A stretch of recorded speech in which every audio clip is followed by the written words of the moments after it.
हरे कृष्ण। सरल शाश्वत धर्म चैनल पर आपका स्वागत है। योगेश्वर स्वामी आज आपको वृत्तासुर की आगे की कथा सुनाएगा। वृत्तासुर का जन्म हमारे जैसे नहीं हुआ था, माँ के पेट से नहीं हुआ। इसको प्रकट करवाया था त्वष्टा ऋषि ने। त्वष्टा आदित्य हैं, देवता हैं। इनका पुत्र था विश्वरूप। विश्वरूप को इंद्र ने मार दिया। ये इंद्र से नाराज़ हो गए। इंद्र ने क्यों मारा? भाई वो उसकी माँ असुर कुल की थी, विश्वरूप की, तो आहुति देवताओं को भी देता था, साथ में अपने मामा वगैरह को भी दे देता था।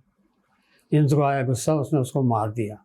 इधर जब पता लगा उनके आदित्य त्वष्टा को, कि बहुत नाराज़ हुए। इन्होंने एक यज्ञ किया और यज्ञ से प्रकट किया वृत्तासुर को। किस लिए? इंद्र को मारने के लिए। ये आपको मेरे साइट पे भी मिल जाएगा। भक्त भागवत के भक्त नाम से टाइटल है उसका साइट पे, और वृत्तासुर एक अलग ही चैप्टर है। ठीक है। विश्वरूप के वध के लिए जिम्मेदार इंद्र को ठहराते हुए पिता त्वष्टा ने यज्ञ किया इंद्र को शत्रु प्रकट करने के लिए। परंतु वो कुछ गुस्से में थे, उच्चारण गलत हो गया, उनसे उच्चारण हो गया। तो वो अब संस्कृत के तो डिटेल्स में नहीं जाएंगे। उसका हिंदी में अर्थ ये है, हे इंद्र के शत्रु तुम्हारी अभिवृद्धि हो। ये चाह रहे थे वो, इंद्र के शत्रु की अभिवृद्धि हो, लेकिन गलत बोल दिए। इसका अर्थ निकल गया इंद्र की अभिवृद्धि हो, और हो गई अभिवृद्धि इंद्र की। और वृत्तासुर बेचारा जिस काम के लिए उसको पैदा किया गया था वह काम नहीं कर पाया। वृत्तासुर बहुत ही बलवान था। ये एकदम पैदा होते वृत्त की तरह बढ़ने लग गया।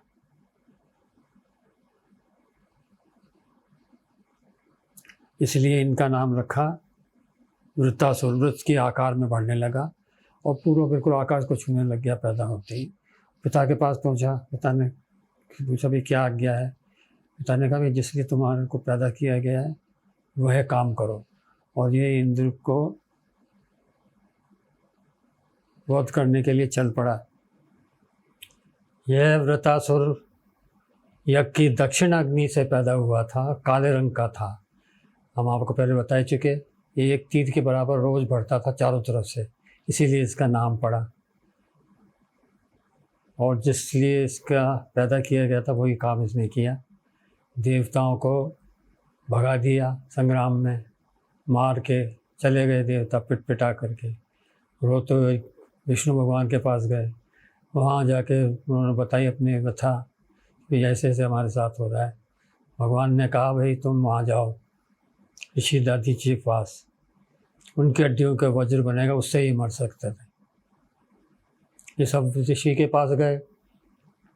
अब ऋषि तो अपन जानते हैं दयालु होते हैं। उन्होंने अपने हड्डियाँ दे दी, भाई कर लो वज्र बना लो। वो कैसे बनाया, रोज गाय कैसे चाटा सुनवा के, उसके डिटेल्स में हम नहीं जाएंगे। पर इनको वज्र मिल गया और विष्णु भगवान से आशीर्वाद भी मिल गया। तो देवता फिर आए इससे लड़ने। ये जान गया कि भाई अपन अब बच नहीं सकते। तो इसने कहा कि चलो अब मैं बताता हूँ। इसने ज्ञान की बातें करी। क्या ज्ञान की बात करी?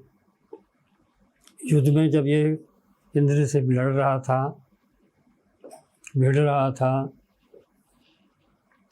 जब इसने कहा भगवान के अलावा, मैं भागवत से पढ़ के सुना रहा हूँ आपको, किसी जीव की हर बार विजय नहीं होती, और जिस पक्ष में श्री हरि हैं उधर ही विजय है, उधर ही लक्ष्मी, उधर ही सारे गुण हैं। याद है ना, गीता में भी आखिर में ऐसे ही कहा गया है, जहाँ कृष्ण है वहीं विजय है। तो इसको पता था मैं जीत सकूंगा नहीं। तो इसने क्या किया, एक तरह से चला के मरा। इसने सोचा युद्ध में मर के स्वर्ग जाने से अच्छा है कि भगवान को याद करते हुए मरूं, जिससे मुझे भगवत प्राप्ति हो जाए। और किया भी उसने ऐसा ही, जो भागवत में आता है।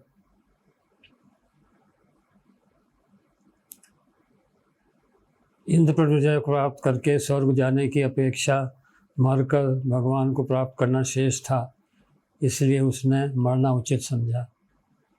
और इंद्र के हाथ, मतलब सारी कहानी क्या लंबा चौड़ा क्या बताना, इंद्र के हाथों मारा गया। अब इस कहानी में जो शिक्षा में मिलती है उस पर ध्यान देते हैं। ये मैंने आपको पहले बताया ना, मेरी साइट पे है, वहीं से मैं आपको उसको पढ़ के बताता हूँ। एक तो असुर था, असुर होते हुए उस पर ऐसा ज्ञान क्यों था, इस पर हम जाते हैं। पहले तो पिछले जन्म में क्या था, राजा चित्रकेतु था। इसकी 1 करोड़ रानियां थीं, 1 करोड़ रानियां, और बावजूद उसके एक भी पुत्र नहीं था। फिर कभी अंगिरा ऋषि आए थे, उनसे आशीर्वाद लिया, पुत्र प्राप्त हुआ, परंतु और रानियों को जचा नहीं, सहन नहीं हुआ। उन्होंने उसको किसी भी तरह षड्यंत्र रच के ख़त्म कर दिया। बहुत दुखी हुए। उसके बाद नारद जी आए इनके पास, अंगिरा ऋषि आए, चित्रकेतु को समझाया, भाई जीवन अनित्य है, क्यों पुत्र के लिए विलाप करते हो। और फिर उसको एक ऐसी विद्या सिखाई जिससे वह विद्याधरों का राजा बन गया। जब ये विद्याधरों का राजा था उस समय की बात बताते हैं आपको। इसको एक विमान भी था इसके पास, विद्याधरों के पास होता है विमान, देवताओं के पास भी होता है। तो विमान में बैठे हुए जा रहे थे तो एक बहुत ज़बरदस्त सभा लगी हुई थी। वहाँ अपने शिव जी बैठे थे, पार्वती जी भी साथ थीं। शिव जी ने पार्वती जी को गोदी में बैठा रखा था और आलिंगन कर रखा था। सब जानते थे भाई ये तो इनकी लीला है, भगवान ने ये काम वगैरह के ऊपर है। किसी ने कोई ऐतराज़ नहीं किया, परंतु ये हंसा, बोले वाह वाह वाह। तो शिव जी जानते थे भाई पहुँचा हुआ आदमी है, कुछ नहीं बोले। पार्वती जी का आ गया गुस्सा।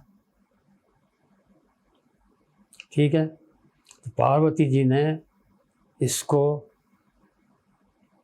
शाप दे दिया कि तू असुर बन जा। तब जाके ये असुर बना। वो कहानी हमने सुनी भी, कैसे इनके पिता त्वष्टा ने यज्ञ किया, फिर इनको प्रकट किया, तो ये बन गए असुर।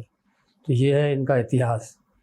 ये पहले थे मनुष्य चित्रकेतु, फिर बने विद्याधर, और तब भी ज्ञानी थे और अंत तक ज्ञानी ही रहे। ये असुर थे तब भी ज्ञानी रहे। पिछले जन्मों के इनके संस्कार अच्छे आ गए और ये ज्ञानी ही रहे। इन्होंने क्या किया, इनमें भी ताकत थी, पावर थी, शक्ति थी। ये भी पार्वती जी को शाप दे सकते थे लेकिन नहीं दिया। बोले मैं आपके शाप को अंगीकार करता हूँ, और उस शाप बस ये असुर बने। और फिर आपने कहानी सुनी ली किस तरह इनका वध किया गया। ज्ञान कहाँ से है वो तो बता ही दिया, नारद जी का दिया हुआ था ज्ञान, प्रहलाद को भी दिया था ज्ञान, ऐसे ही इसको दिया ज्ञान पिछले जन्मों में। डाकू को वाल्मीकि को बना दिया था उन्होंने।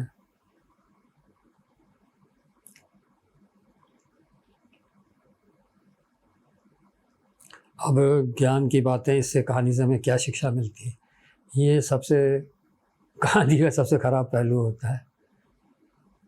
स्कूल में बच्चे थे, जब कहानी सुनते थे बहुत अच्छा लगता था। जब पूछा जाता भाई इस कहानी से हमें क्या शिक्षा मिलती है, तब अच्छा नहीं लगता था। तो वही अच्छी नहीं लगने वाली बात मैं आपको बताता हूँ, पढ़ के सुनाता हूँ, पुरानी लिखी हुई है। सबसे पहले तो ये वही होता है जैसे भगवान चाहते हैं, भगवान की इच्छा से ही होता है। कोई कितना बड़ा महारथी हो, कितना ही बड़ा विद्वान हो, ज्ञानी हो, लेकिन उसके जीवन में वही होगा जो राम ने रच रखा है। जो उच्च कोटि के यज्ञ करने वाले थे और इंद्र को मारने वाला पुत्र उत्पन्न करना चाहते थे, कर भी सकते थे, लेकिन उनसे त्रुटि हो गई। जैसे मैंने पहले बताया, गलत उच्चारण के कारण ऐसा पुत्र पैदा हुआ जो इंद्र को नहीं मार सका।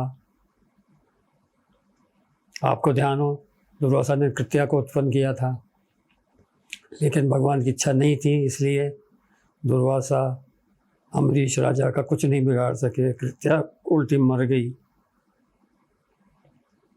वास्तव में तो देखा जाए तो साधारणतः मनुष्य योनि ही पुरुषार्थ के लिए है, भगवत प्राप्ति के लिए। लेकिन इसमें कुछ अपवाद भी हैं, आप सब जानते हो। देवों ने भगवान को प्राप्त किया है, दानवों ने, पक्षी, पशु, नाग, वृक्ष, असुर आदि। जी अब हमारे मतलब की बात आ रही है भक्ति। यदि हम भक्ति करते हैं और हमारी चरम सीमा नहीं प्राप्त कर सके तो क्या होता है? हमारा पतन नहीं होता, अगले जन्म में हम फिर से भक्ति का अवसर प्राप्त होता है। और अंत समय में ये भी एक कानून देख लीजिए, भगवान को याद करते हुए शरीर त्यागा जाए तो भगवत प्राप्ति होती है। अपने वृत्तासुर ने भी ऐसा किया, भगवान को स्मरण करते हुए शरीर को त्यागा।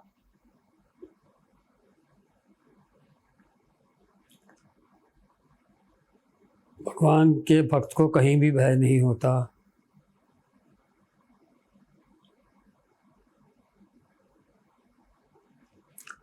और अपने भागवत में आता है, परमहंस सुखदेव जी कहते हैं, जो कोई भी इसका पाठ करता है उसके अर्थ धर्म काम संबंधी सब प्रयास विफल नहीं हो सकते, उसे भगवान की प्राप्ति होती है। ठीक है। और एक बात और आगे भी बताएंगे आपको, कहानी किस्सों के कथा के माध्यम से। फिर यहाँ बता देता हूँ वृत्तासुर के वृत्तांत में शिव जी के संकट मोचन के में क्या कहा है भगवान ने, कि मेरी भक्ति करना आसान नहीं है। वास्तव में भगवान जिस पे कृपा करते हैं उसका देखते हैं, ये अगर मेरी भक्ति करके मेरे से विमुख हो रहा है तो उसका धन वगैरह सब छीन लेते हैं और उसका मन अपने में ही लगाते हैं। ऐसा ही वृत्तासुर के साथ किया। वृत्तासुर ऐसे तो इंद्र को जीत सकता था, लेकिन उसने कहा क्या फ़ायदा जीतना है, अपन तो भगवान को याद करो और जन्म जन्म के संकट से छूटो, आवागमन को तोड़ो। और यही उसने किया। और यही मेन शिक्षा है हमें। भक्त का कभी, इससे पता लग गया, भक्त का कभी पतन नहीं होता। इस जन्म में जिस स्टेज पे आप भक्ति को छोड़ के जाओगे, अगले जन्म में उसी स्तर से आप ऊपर उठोगे। बस आज इतना ही कहना है। हरे कृष्ण। योगेश स्वामी आपसे विदा लेता है। हरे कृष्ण।